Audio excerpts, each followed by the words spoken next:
This clip is brought to you by VegasWinners.com. Get expert sports betting advice from some of the best handicappers in the world. Head on over to VegasWinners.com and win yourself some money. So, you have conversations a lot about, I was riding with Road Dogg and, me and Sean were tight, and well, we were out at the bar, blah, blah, blah. Do you have that sort of interaction with Steve moving forward, or are you guys just acquaintances at best? Obviously we're on the road all the time, but everybody sort of has their traveling partners. So I don't want to say we were traveling partners, but like I said, he asked me to go to the gym that time. There was multiple times going to the gym or rides or this or that. And, going in airports. Hey, is our flight delayed? There was never, in my perspective, my viewpoint, zero friction. That was just water under the bridge at that point. Completely. Well, as everyone knows, not long after your debut, you're repackaged with Jim Cornette. You win the NWA North American title with over Barry Windham. Of course, that's a conversation for another day. We'll break all that down in great detail, but I want to zip right to right after you win. Steve Austin comes out, stuns you, mocks the strut, and gives you the middle fingers and walks away. And obviously, Steve Austin being in your segment, hey, that's pretty cool. Did you think, oh shit, maybe we're getting to work together? And do you remember it being sort of pulled out from under you? I remember this specific high spot.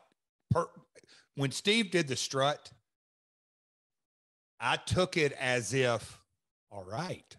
Now he could have stunned me and got up and beers and fingers and all that, but he kind of put my gimmick over by strutting. It helped me. Even if his strut was maybe the worst of all time, but no, him stunning me and mocking my strut, just like that's what a babyface does to get a heel over. Psychology wise, I'm going to make fun of his gimmick.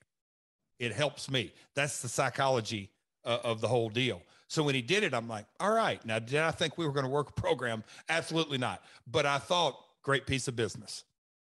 Helped both of us. He could have stunned me and walked off, but he stunned me and strutted, which was to my benefit, not his. So Russo would write, when we arrived at TV, Steve pulled me in a room and read me the riot act, citing everything he had told me verbatim 6 months prior. Steve hadn't forgotten one word of our conversation, not one. After apologizing because he was right and I was wrong, I changed the show to meet Steve's wishes. So it feels as if at least the original plan was you were going to have an opportunity to work with him, and Steve just flatly refused to Russo. When were you made aware of that conversation, or did you know that day? That night.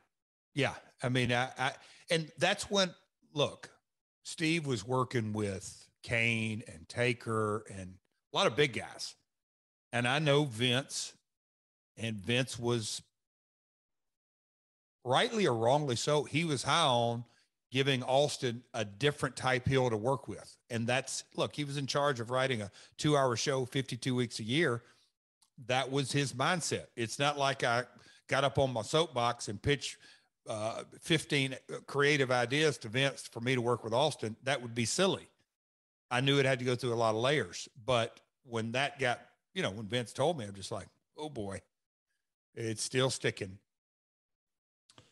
So Austin's also talked about this moment. He says, quote, then we get to the Gund Arena and they said, okay, Steve, we want you to work a match with Jeff Jarrett. And I said, what? You want me to work with who? And they said, Jeff Jarrett. I said, I think Vince Russo was telling me this. I said, all right, come here. So we walk into McMahon's room. It might've been me, Vince, Jim Ross, and about 5 other people. I said, F this, MSF. These were the best damn cussing jobs.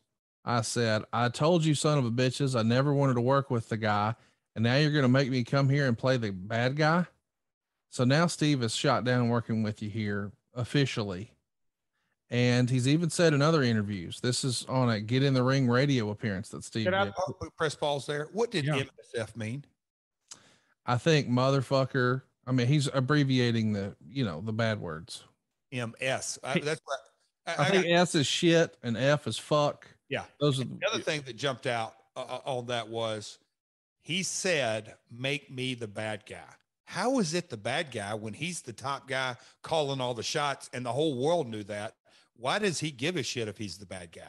That always struck me as, interesting comment. Well, I think his thing is, hey, I'm the bad guy to the writing crew because they had something written and now I'm saying you got to write something else. Like, I don't mean to, not the bad guy from your perspective, but from theirs. Got it.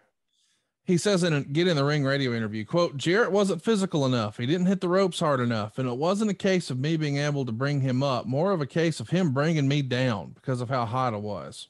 I'm not out there UFC shoot fighting, but Jesus Christ, lay some stuff in on me, bust my mouth, whatever. That's the way I did it when I was feeding comebacks on DX and all those guys. I mean, guys would be walking backstage, busted lips and noses, loose teeth. I was throwing sledgehammers in there and people were crazy. That's just the way it was. He can't hit the ropes hard enough to bust an egg.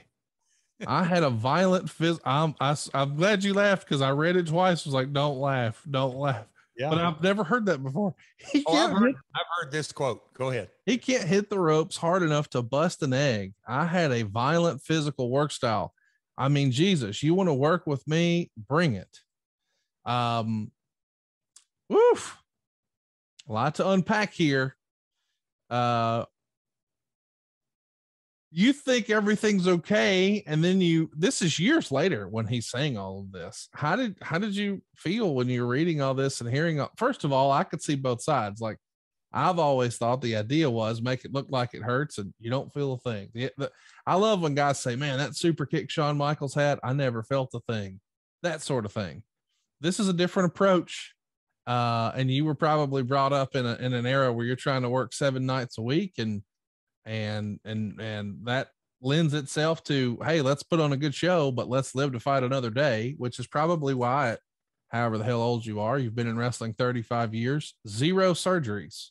So it's hard for me to poke holes in your style, but when you read this from a star like Steve Austin, I'm just curious how that makes, how do you process that?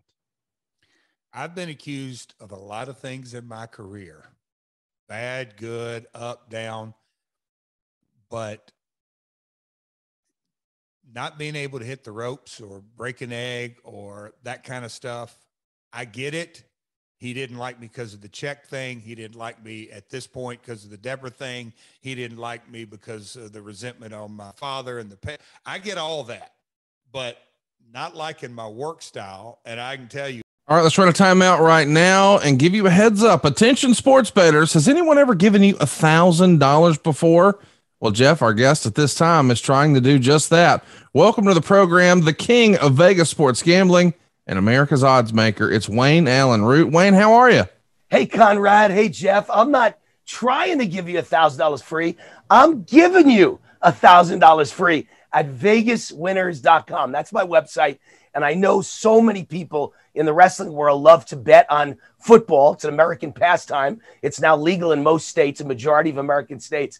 And guys love to bet on football. But I know people get skeptical and cynical. So even though I'm the best in the world, the media calls me the king of Vegas sports gambling, even though I've assembled the best team ever, 21 great sports handicappers at vegaswinners.com, and you have 21 heroes to choose from who all are very good at what they do, I still wanted to give away $1,000 in free winners at vegaswinners.com to make everybody come, register, and do their thing. Yeah, it seems like you've got it all over at vegaswinners.com. You've got free picks, you've got the best bets, and you're doing it every single day. Not just yourself, but 21 champion sports betting experts. Dude, this feels like a deal that's too good to be true. It's fully automated. It's completely private. You'll never even speak to anyone. So go check it out. Get $1,000. Are you listening to that? It's vegaswinners.com. Just log on to vegaswinners.com. That's vegaswinners.com. I won't name agents and executives, but he said that in an open room, I think to multiple people, even Russo, but there were people who came to me and I said, what? He goes, yeah. And they rolled their eyes to me that, And I'm like, Jesus, I get that he doesn't really want to say that he doesn't want to work with me because I'm an old man or whatever, but find something better to criticize. I agree. But I get it. Hey, look, he's the top guy, and you know, he who writes the checks writes the rules, and he was making Vince McMahon a lot of money, so he was writing his rules. I get it. I totally get it. I got it then just as much as I get it now that he's the top guy and going to call the shots. But I chuckled when I heard that he didn't like how I hit the ropes. Hey, it's Conrad Thompson. Thanks for checking out the podcast here on YouTube. Be sure to hit the subscribe button and the notifications bell so you get a notice anytime we upload some new content. And go save yourself some money right now. If you're in a 30-year loan or you have credit card debt, it's not a matter of if I can save you money. It's a matter of how much. Find out right now for free at SaveWithConrad.com.